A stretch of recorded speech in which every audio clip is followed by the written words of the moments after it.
അപ്പത്തിൻ്റെയൊക്കെ കൂടെ കഴിക്കാൻ നല്ല മധുരമുള്ളൊരു സ്റ്റ്യൂ ഉണ്ടാക്കിയാൽ എങ്ങനെ ഉണ്ടാവും? ഇപ്പോൾ ചക്കേൻ്റെയൊക്കെ സീസൺ ആയതുകൊണ്ട് ചക്ക കിട്ടാൻ ഒട്ടും പണിയുണ്ടാവില്ല. നേന്ത്രപ്പഴം പിന്നെ എല്ലാ വീട്ടിലും ഒരു സ്ഥിര ആളാണല്ലോ. അപ്പോൾ ഇതൊന്ന് ഉണ്ടാക്കി നോക്കുകയാണെങ്കിൽ കുറച്ച് വെറൈറ്റി ആയിട്ട് നമുക്ക് അപ്പം കഴിക്കാം കേട്ടോ. നല്ല മധുരമുള്ള 3-4 പീസ് ചക്ക എടുത്ത് ചെറിയ രീതിയിലൊന്ന് കട്ട് ചെയ്തെടുക്കുക. അതുപോലെ തന്നെ നേന്ത്രപ്പഴവും ബട്ടറിലാണ് ഇത് ഉണ്ടാക്കിയെടുക്കേണ്ടത്. ബട്ടറിൽ ചക്ക ഒന്ന് ജസ്റ്റ് ഒന്ന് സോട്ട് ചെയ്തെടുക്കുക.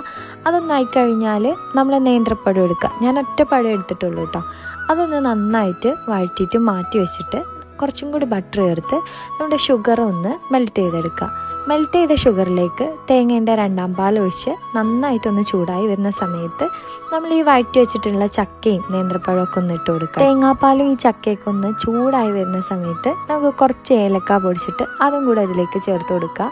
നന്നായിട്ടൊന്ന് മിക്സ് ചെയ്തതിന് ശേഷം 1 സ്പൂൺ അരിപ്പൊടി നമ്മുടെ തേങ്ങേൻ്റെ 1ാം പാലിൽ മിക്സ് ചെയ്തിട്ട് ഇതിലേക്ക് ഒഴിച്ചു കൊടുക്കുക. അപ്പോൾ ആ ഒരു കുറുക്കായിട്ട് വരും കേട്ടോ. ആ ഒരു കുറുകി വരുന്ന സമയത്ത് നമുക്ക് തീ ഓഫ് ചെയ്യാം. പിന്നെ ഇതിൻ്റെ ടേസ്റ്റിനെ കുറിച്ച് കൺഫ്യൂഷൻ ഉള്ളവർക്ക് ഞാനൊരു ടേസ്റ്റ് പറഞ്ഞു തരാം. നമ്മുടെ കറിപ്പായസം ഉണ്ടല്ലോ, ആ ഒരു സെയിം ടേസ്റ്റ് തന്നെയാണ് കേട്ടോ ഇതിന് വരുന്നത്. പിന്നെ എനിക്ക് പേഴ്സണലി അപ്പത്തിൻ്റെ കൂടെ കഴിക്കുന്നതിനേക്കാളും ഇഷ്ടപ്പെട്ടത് വെറുതെ കഴിക്കാനായിരുന്നേ. നിങ്ങളൊന്ന് ട്രൈ ചെയ്ത് നോക്ക്. എല്ലാ സാധനങ്ങളും നമുക്ക് അവൈലബിൾ ആയിട്ടുള്ളതാണല്ലോ. അപ്പോൾ ഫീഡ്ബാക്ക് പറയാം കേട്ടോ.